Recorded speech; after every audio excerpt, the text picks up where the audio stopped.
Hey, I'm Sam, and I am still hunting mirages. I know it's been about 4 months since my last video, and I have a pretty good excuse for about 6 weeks of that. But after that, I've really just been sort of in a bit of a hole and procrastinating about putting out another video, feeling shame about not having done one. Then not knowing what to talk about, and then feeling like there's too much to talk about, and whatever. And tonight I finally got over myself enough to actually start. So I have a list here because I had to sit down and think about all the things I've been doing, because I have still been working just as hard as always on this project, just not making videos. So last time I made a video, I told you that I was going to a Vipassana meditation course, and I did that, and it was amazing. It was quite eye-opening experience. I would recommend anyone to go, but it's you're going to sort of face your own demons, and so for me, when I went to Vipassana, it was very much about facing my own issues of, performance anxiety and sort of, feeling like, am I doing it right? Putting high pressure on myself about trying to get out of it, what I'm supposed to get out of it, whatever that's supposed to be. But it is an incredible experience. It taught me a lot about the ways that, my environment affects the way I am. And, because when you go to a meditation retreat and you meditate for 12 hours a day and you can't talk to anyone and you basically don't do anything else but that, you have a lot of time to sort of dry out from the world of distraction. And your brain does function differently. One of the frustrations that I've experienced since then was that, I've been finding, I came back thinking, I've learned so many amazing things about, how I can think differently and I can be different. And I found that it's actually really hard to harness those things outside of that environment. A particular thing I'm getting at is that around about the third day of that meditation experience, I had this crazy creative day where my brain was just firing off like all of these ideas, and it was driving me nuts that I couldn't do anything about it. I've never felt so creative in all my life, and I thought, I've got to find a way to harness that when I come back. And I haven't.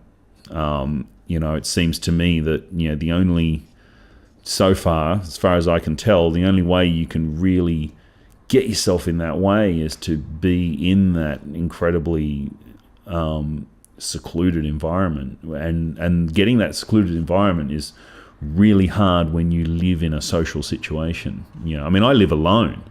So, I have, many of my weeknights and things to myself, but to get like 3 consecutive days of a complete, just shut the outside world out is way harder than you think. And it's not just hard because other people are imposing. It's hard because it's really difficult for me to not reach out and to not, to not bring people in and distract myself with things and, comfort myself with connection with other people.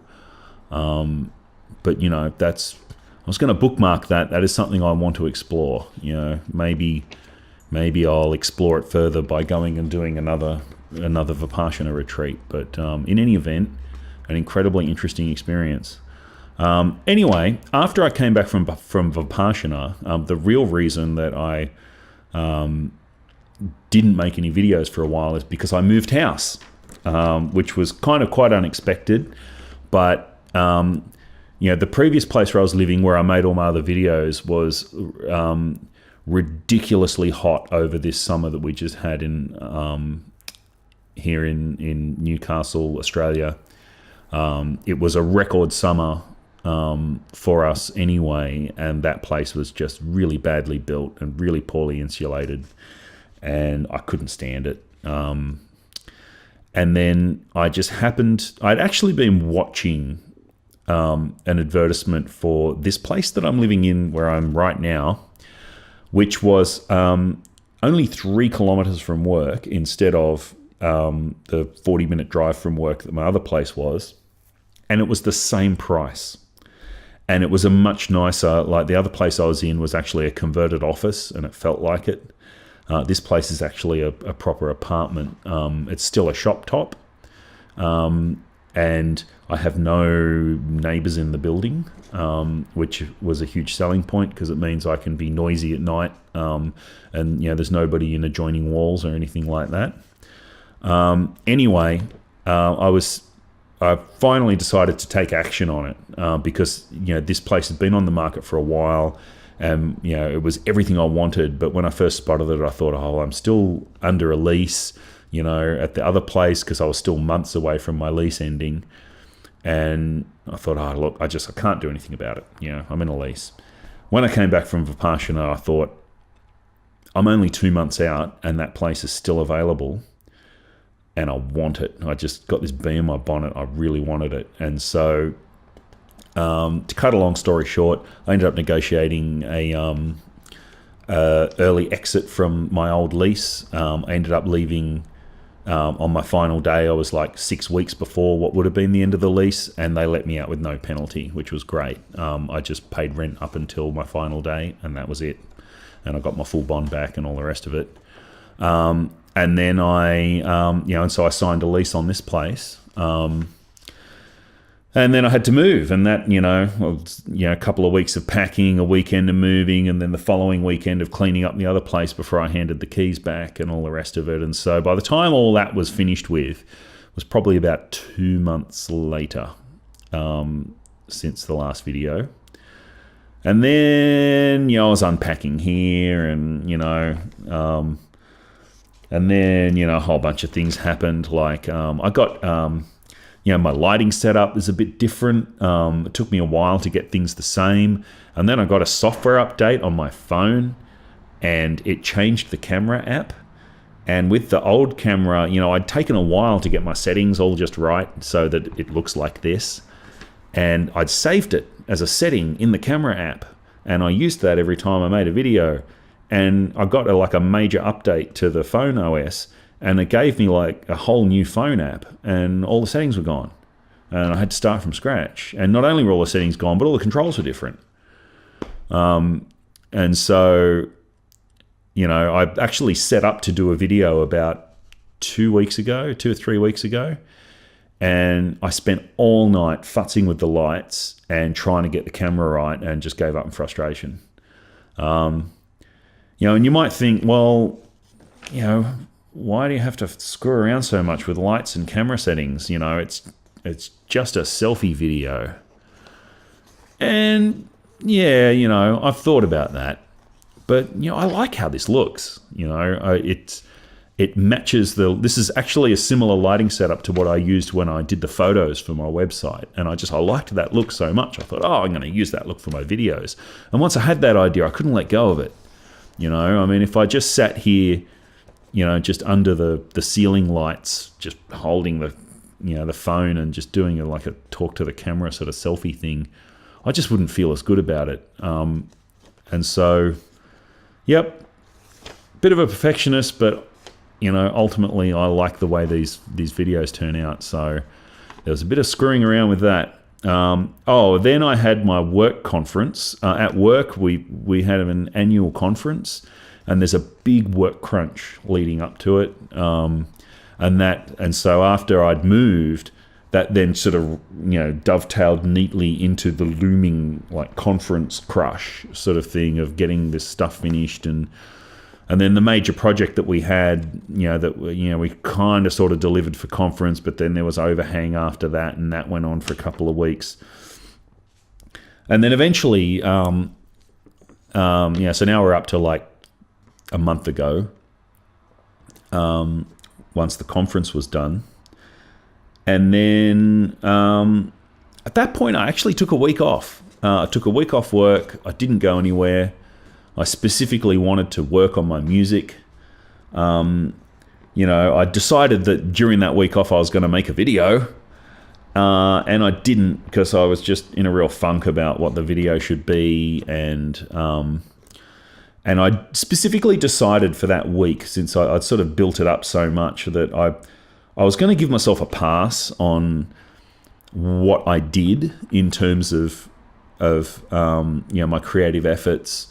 I wasn't going to try and set some big lofty goals and then bust my nut to try to actually make that happen, because if it didn't happen, then I'd feel even worse about it. So I thought, no, for this week, I'm just going to follow whatever, interests me, whatever I feel like is the right thing to do. And in the lead up to it, what I felt was the right thing to do, because, I haven't forgotten about the goals, the big goals sheet, goal setting exercises that I set at the beginning of the year. And, over this period of the 4 months, I also haven't really ticked off any of those goals. I had a good little spurt at the start, which I talked about on the previous podcasts, but I haven't really made any progress since then. And obviously the one I haven't made any progress on is actually finishing and releasing songs. And there's a thing about that, which is that, I set all these other goals, but really the finishing and the releasing the songs is the one that actually matters. It's where the rubber hits the road. Everything else is just like, accessories and bells and whistles around finishing and releasing songs. And so when I'm not finishing and releasing songs, everything else just starts to seem really unimportant.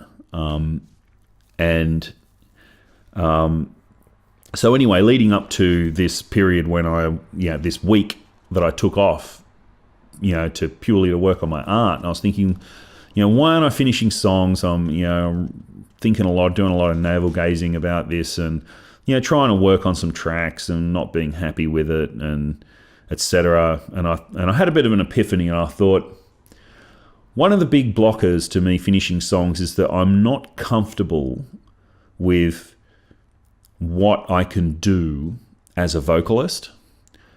And you might say, well, I did all that work. I became a great singer. I've sat here in front of this, camera and told you, how happy I am with my voice now. And that's all true. I am a good singer. I rate myself as a singer. But that's singing other people's stuff. I can sing other people's songs and know that objectively it sounds good and I've done a good job. But that's a completely different ballgame to writing vocals. And I'm not happy with my vocals stylistically in the way that I write them over my music. And I thought, well, why is that? And I just haven't spent the time with my vocals like I have with my keyboard. I've got years and years and years of just fooling around on my keyboard under my belt that all sums up to be what happens when I sit down to write. I've got this huge sort of history behind me of all of the things that have gone into, my identity as a keyboard player. That informs what I do when I write, and it makes writing really easy. Because I've spent a ton of time improvising on my keyboard, and so when I write for keyboard, it's just an extension of that. And improvising on my keyboard is something that is just it's what I do for fun. That's the thing that originally made me think, hey, I could write songs. This is a thing I could do, is because I have so much fun improvising on my keyboard. But I don't really improvise with my voice. That's not so easy. And I just haven't spent a lot of time singing, especially, singing in a creative way rather than in a, copying something someone else did sort of way. And so I thought, well, my major goal for that week was to just work on my vocal style.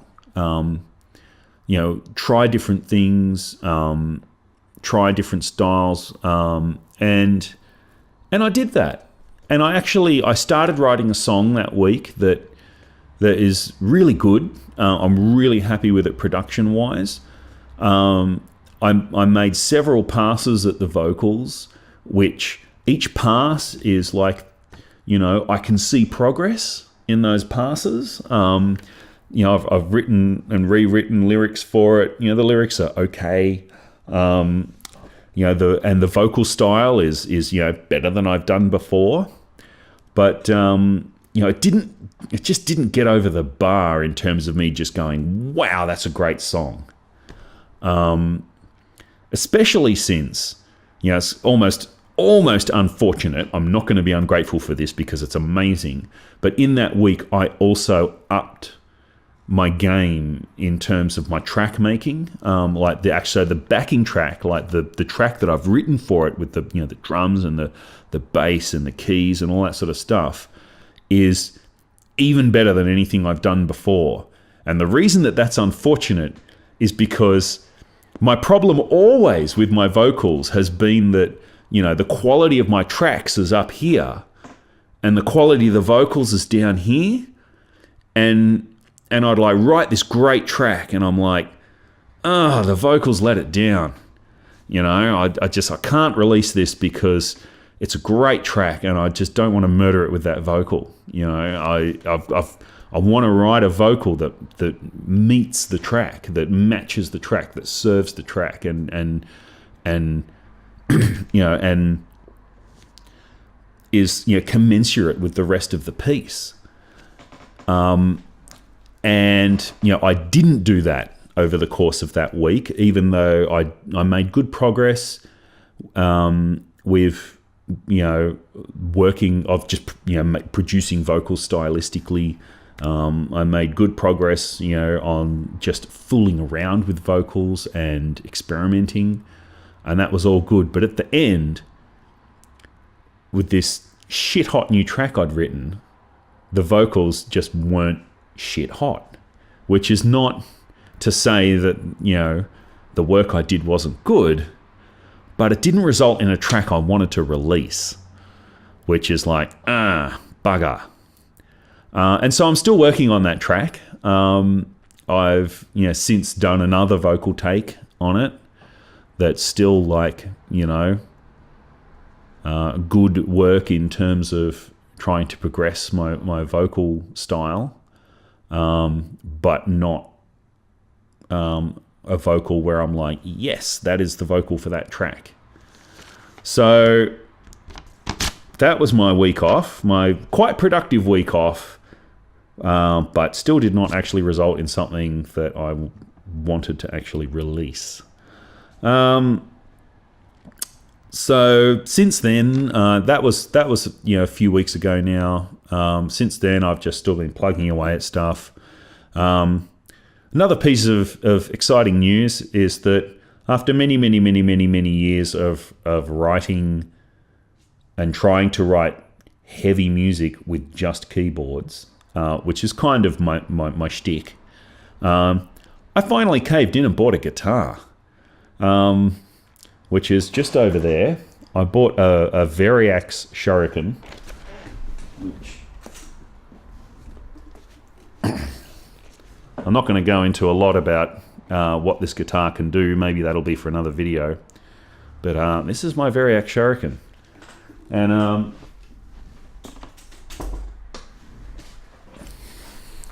I can happily report that I'm actually have picked it up pretty quickly. I'm a better guitarist than I thought I was, just over the years of sort of being never really owning a guitar, but picking them up occasionally and having a bash. So in future tracks you might start to hear some guitars on it, and maybe that'll make things easier, I hope. But we'll see how that goes. That's about it. That catches us up to today. one of the other things I just wanted to talk about was just, I had thinking about, my lack of output and why is it it's not like I don't do anything. I mean, I'm here working on this all the time and I'm doing good work that just doesn't sort of get over the bar, doesn't get finished, it's not good enough, blah, blah, blah. And, I can go into all sorts of, reasons for why I didn't get stuff done. And, it doesn't make me feel good, because it is the primary yardstick by which I measure my success at this is, have I released anything lately? Did I finish something? Did I put it out? And I haven't done that for quite a while. And I thought, well, why don't I? And I realized that one of the things, one of the sort of axioms that I've been sticking to, because I've heard this as advice and I've sort of clung to it from, other musicians and creatives is don't show other people a track until it's finished.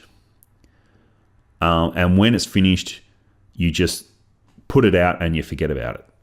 And you move on. And the idea of that is supposed to be that if you show people your tracks, if you show people your half-finished works, you'll lose your impetus to finish them, because you've already shown it to people and got a little bit of sort of praise for having done something, and then it's like you've kind of deflated the impetus to finish the track. But I've sort of realized that I don't think that that's actually a good strategy for me, because for starters, I lose my impetus to finish tracks anyway. That's a big reason why tracks don't get finished is because I work on it and work on it and work on it, and it's like as I get further into the track, it becomes harder to work on. A book I read called The War of Art described this really well, where when the canvas is blank, anything you do is okay. It's like the very first brush stroke, like it can never be wrong. But the more that you define what it is, the more restricted your moves become. After you've decided that the thing that you're creating is this sort of thing, well, then there are only certain other moves that you can make that will fit with that. And the more that you define it, the more that you kind of, the scope of what you can add becomes like narrower and narrower and narrower. And because every additional thing you add now has to make sense in the context of everything else you've already put into it. And so, the difficulty of working on a track is it's like this exponential curve. And so I can get tracks like 80% finished. It's like this 80-20 rule where it's like the first 80% of the track is like 20% of the effort. And then the last 20% takes like 80% of the creative effort to actually get it finished. And I don't often get to the top of that cliff. But then, so put all that aside to one side. Another thing I hear from a lot of other creatives is, because I listen to a lot of podcasts and I've read a lot of self-help books and stuff about creativity. And another thing that other sets of creatives will say, especially authors, is, never judge your first draft. Never, you should bang something out as rough as you like and then come back to it later. And the reason I bring that up is just because, if I feel like I can just bang out a rough track and then show it and then say, look, here's a demo that I did, it's rough, whatever. And I don't have to feel like it's a finished thing, then, I can I can sort of, maybe that'll help me to let go of it needing to be complete. And I'll be able to put out incomplete things and say, well, here's the thing I did, like, here's what I've got to show for this week. Even though it's not finished, whatevs, enjoy. And that has two effects. One, I can have more frequent, like, little blips of, here's a thing I did. Here's a thing I did.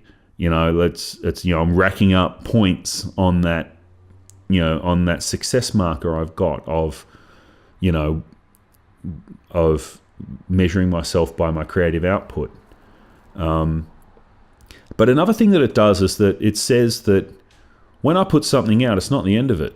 And if I if I actually deliberately put things out with the intention that I'm going to come back and fix this, then not only does it mean that, that's a much lower bar for me to put things out, but it also means that I can actually go back and revisit a lot of things that I've already put out.